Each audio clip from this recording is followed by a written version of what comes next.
ચાલો આજે એક બહુ જ અગત્યના અને સામાન્ય રીતે ઘણા લોકોને સ્પર્શતા વિષય પર વાત કરીએ મિલકતના વિવાદો. આ એક એવી સમસ્યા છે જે કોઈની પણ સાથે થઈ શકે છે. પણ જરા વિચારો, જ્યારે કોઈની પોતાની જ જમીન પર કોઈ ગેરકાયદેસર રીતે કબજો કરવા માંડે ત્યારે કેવું લાગે?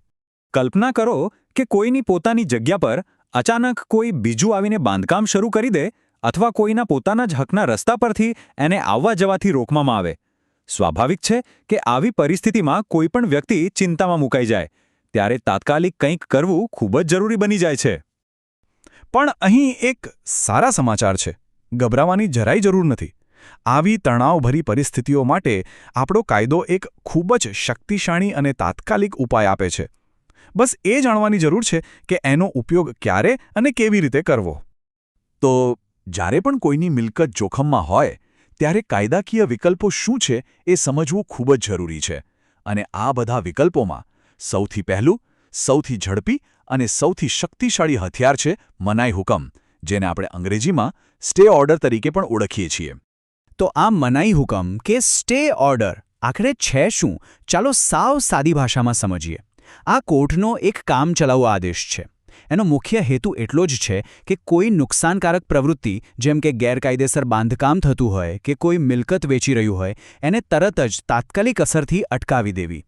જો આ મનાઈ હુકમ કોઈ હવામાંથી આવેલી વાત નથી. એનો પાક્કો કાયદાકીય આધાર છે દીવાની પ્રક્રિયા સંહિતા એટલે કે સિવિલ પ્રોસિજર કોડમાં. એનો એકમાત્ર ઉદ્દેશ છે યથાસ્થિતિ જાળવી રાખવાનો. મતલબ કે જે પરિસ્થિતિ છે એને ત્યાં જ રોકી દો જેથી વધુ નુકસાન ન થાય.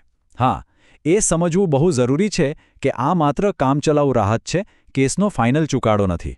અને સૌથી અગત્યની વાત, સમય. આમાં જેટલું જલ્દી પગલું ભરાય એટલું સારું પરિણામ મળે. પણ હા, એક વાત છે. સ્ટે ઓર્ડર મેળવવો એ કંઈ રમત વાત નથી.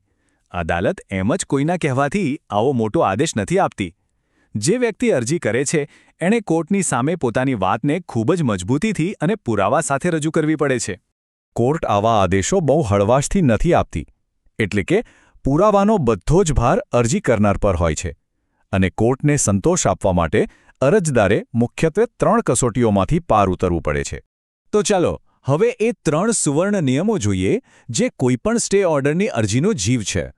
જો આ 3 નિયમો બરાબર સમજાઈ ગયા તો સમજી લો કે આખી પ્રક્રિયા એકદમ સ્પષ્ટ થઈ જશે. પહેલો અને સૌથી અગત્યનો નિયમ છે પ્રથમદર્શી કેસ એટલે કે પ્રાઇમા ફેસી કેસ. હવે આ શબ્દ થોડો અઘરો લાગે પણ એનો મતલબ બહુ સહેલો છે. આનો અર્થ એ નથી કે અરજદારે આખું કેસ જીતીને બતાવવાનો છે. ના, અહીં તો ફક્ત હાથ પર રહેલા પુરાવા અને કાગળિયાના આધારે કોર્ટને એટલો વિશ્વાસ અપાવવાનો છે કે આ કેસમાં દમ છે અને છેલ્લે નિર્ણય અરજદારની તરફેણમાં આવવાની પૂરેપૂરી શક્યતા છે. આને સમજવા માટે એક મસ્ત ઉદાહરણ છે. સમજો કે આ બિલકુલ એક ફિલ્મનું ટ્રેલર બતાવવા જેવું છે. જો ટ્રેલર પાવરફુલ હોય, જો એમાં દમ દેખાય તો જ કોર્ટને વિશ્વાસ બેસે છે અને એ મનાઈ હુકમ આપવા માટે માનસિક રીતે તૈયાર થાય છે. પ્રથમદર્શી કેસનો આ જ સાચો અર્થ છે. બીજો નિયમ છે સુવિધાનું સંતુલન એટલે કે બેલેન્સ ઓફ કન્વીનિયન્સ. આ તો સાવ ન્યાયના ત્રાજવા જેવું છે. કોર્ટ પોતાના ત્રાજવામાં બંને બાજુના નુકસાનને તોલે છે. કોર્ટે જુએ છે કે જો સ્ટે ઓર્ડર નહીં આપીએ તો અરજી કરનારને કેટલું નુકસાન થશે અને જો ઓર્ડર આપીશું તો સામેવાળાને કેટલું નુકસાન થશે. જે બાજુનું નુકસાન વધુ ગંભીર અને મોટું હોય ત્રાજવું એની તરફ ઝૂકી જાય છે. અને ત્રીજો નિયમ જે કદાચ થોડો ભાવનાત્મક પણ છે એ છે ન પૂરી શકાય તેવું નુકસાન. શું એવું કોઈ નુકસાન હોઈ શકે જેની ભરપાઈ પૈસાથી ક્યારેય ન થઈ શકે? બિલકુલ હોઈ શકે. દાખલા તરીકે કોઈનું 100 વર્ષ જૂનું બાપ-દાદાનું ઘર.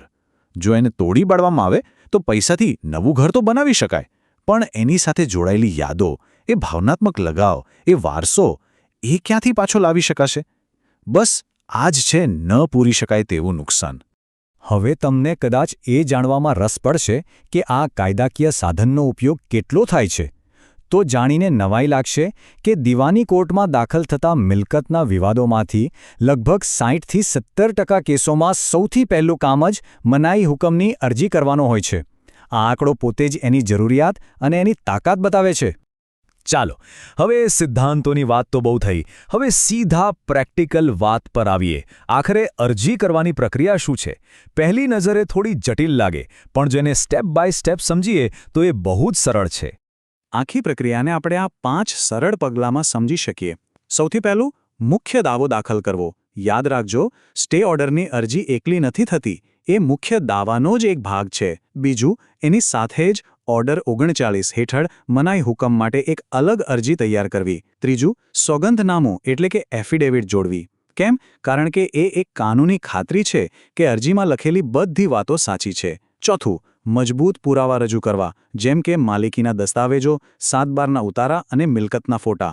અને પાંચમું અને છેલ્લું, વકીલ દ્વારા કોર્ટમાં પેલા 3 સુવર્ણ નિયમોના આધારે જોરદાર દલીલ કરવામાં આવે છે. પણ મનમાં એક સવાલ ચોક્કસ આવે કે માની લો કોર્ટે બધી દલીલો સાંભળીને સ્ટે ઓર્ડર આપી પણ દીધો અને સામેવાળો પક્ષ એને માને જ નહીં તો શું એ કોર્ટનો આદેશ ખાલી કાગળનો ટુકડો બનીને રહી જાય? ના, એવું બિલકુલ નથી.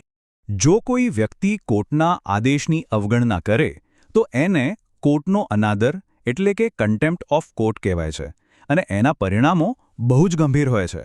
કાયદામાં સ્પષ્ટ જોગવાઈ છે કે આદેશ ન માનનાર વ્યક્તિને જેલમાં પણ મોકલી શકાય છે અથવા તો એમની મિલકત પણ જપ્ત થઈ શકે છે.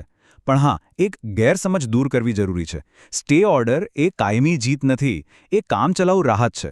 સામેવાળો પક્ષ પણ એને રદ કરાવવા માટે કોર્ટમાં અરજી કરી શકે છે. આ બધી કાયદાકીય વાતો કાગળ પર તો બહુ સારી લાગે, પણ શું ખરેખર અસલ જિંદગીમાં એ સામાન્ય માણસને કામ લાગે છે? ચાલો એ સમજવા માટે એક સાચો કિસ્સો જોઈએ, જે બતાવે છે કે કાયદાની સાચી તાકાત શું છે. આ કિસ્સો છે પાંડુરંગ પાટીલનો. એક કંપનીએ એમના ખેતર પાસે પાણીનો કુદરતી વહેણ રોકી દીધો. પરિણામે બધું પાણી એમના ખેતરમાં ભરાવા લાગ્યું અને ઊભો પાક બરબાદ થઈ રહ્યો હતો. તેમણે તરત જ કોર્ટમાં ન પૂરી શકાય તેવા નુકસાનના મુદ્દા પર દલીલ કરી. કોર્ટે પરિસ્થિતિની ગંભીરતા તરત જ સમજી અને કંપનીને બાંધકામ રોકવાનો આદેશ આપ્યો. વિચારો, એક નાના પણ સમયસર લીધેલા કાયદાકીય પગલાંએ એમનું હજારો રૂપિયાનું નુકસાન થતું બચાવી લીધું. તો આ આખી વાતનો નિચોડ શું છે? બસ એટલું જ કે કાયદો બધા માટે સમાન છે.